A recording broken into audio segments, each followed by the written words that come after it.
you do not have to worry much about drawing the detail of this kind of thing, particularly with a scene like this where the trees are so large. But you do want to make sure and get the texture. And that's what I'm working on here with this smaller nib. And I'll get a different texture once I start going in with the G nib. What I'm creating here is the look of, this is like a huge old tree root that's so overgrown with moss that you can't even see the root underneath anymore. It just looks like a clutch of moss coming up. Whew, that was a big blob of ink that came off there. Now it's time for the delicate, wonderful washcloth that I was loaned. There we go. I just want to sponge up the excess ink. And I better not put it on that CATV table. Okay, is all this making sense? Let's get into the birch tree. All right, I'm going to draw the edge of this tree with the pen. When you're doing trees, one thing you got to stick to, they are always thicker on the bottom than they are on the top. So make sure whatever lines you're laying down that you're not creating a pattern that goes in the opposite. You don't want to have a trunk that's thick at the bottom, that's narrow at the bottom and thick at the top. Okay, and now I'm going to go in and lay in a little more detail where the roots are. And this combination of sharper lines from the pen against the rougher lines of the brush and the dry brush is part of what starts to create the interesting textures and so on.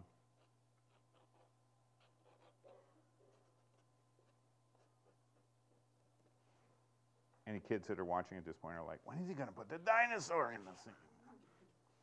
Okay, now I've got this stump here, and I wanted to have this just covered with moss.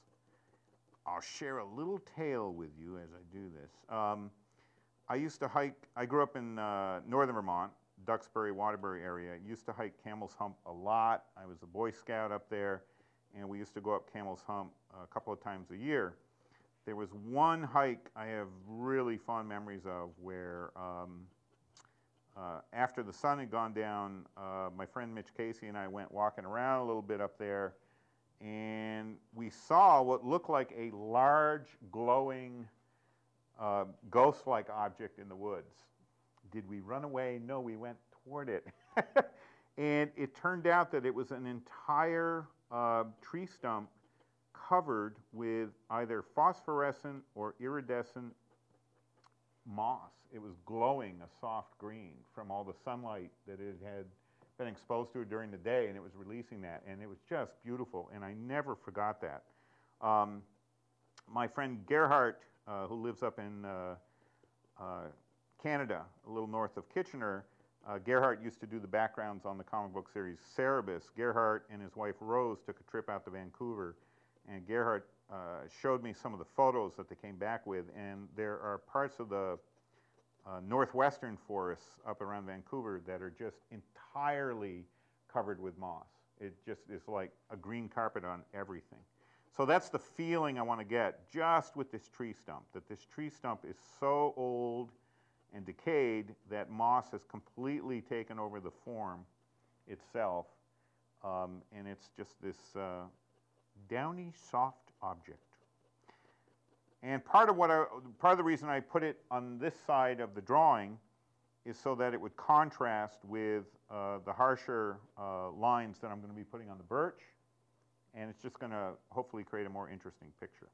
Now these, I'm laying in a different direction pen line for the part of the stump that is not covered with moss, and getting those kind of contrasts is important. I'm going to do a little bit of cross-hatching.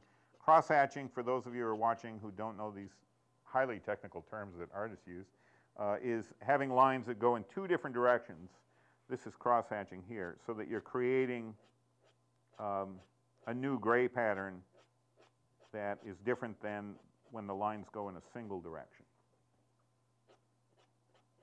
In this case, I'll do some cross-hatching on some of these roots and leave others as they are, which will hopefully give them a look like they're different levels of the undergrowth here.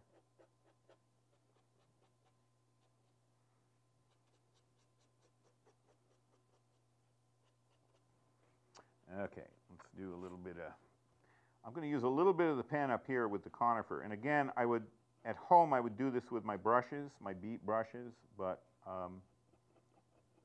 and I want to create a pattern here that is different from the moss pattern, but also echoes it a bit, because this is part of the balance of the picture, that I've got this mossy stump here. And the reason I made the conifer tree on this side instead of this side is I wanted to have that sort of texture balancing act, if you will. Now I'm just going to do a little bit of pen work on the conifer tree because I'm going to do the bulk of it with my brush. And I'm not going to worry about, you know, the specifics of what branches are where and so on and so forth. This is all about, for me right now, just creating these textures.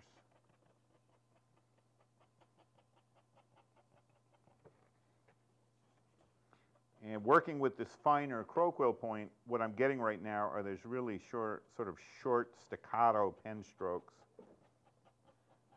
And they just feel more like conifer needles to me. I can feel them sticking in my clothes right now.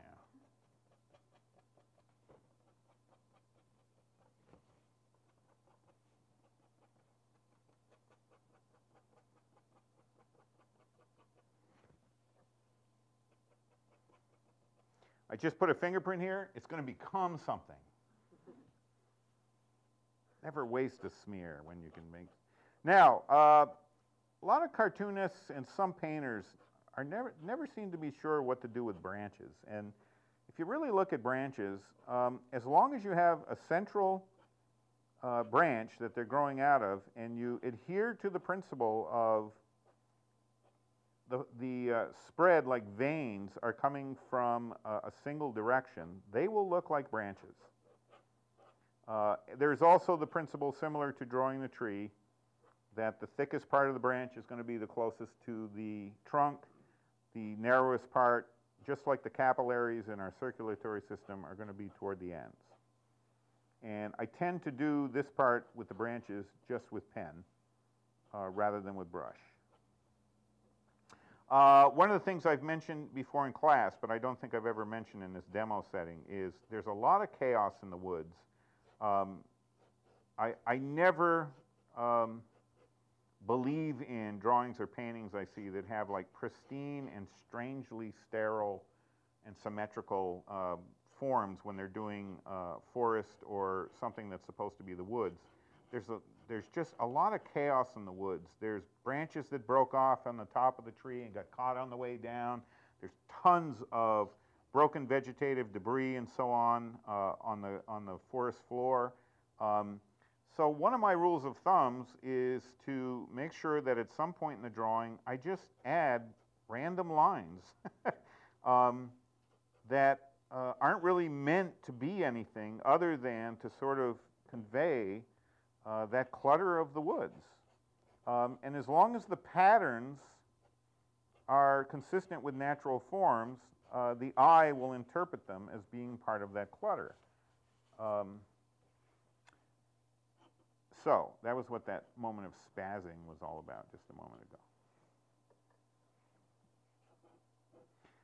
Now you notice I haven't laid any branches on the birch tree as yet, and there's a reason for that. First of all, all birches, their branch growth is in the higher elevation of the tree.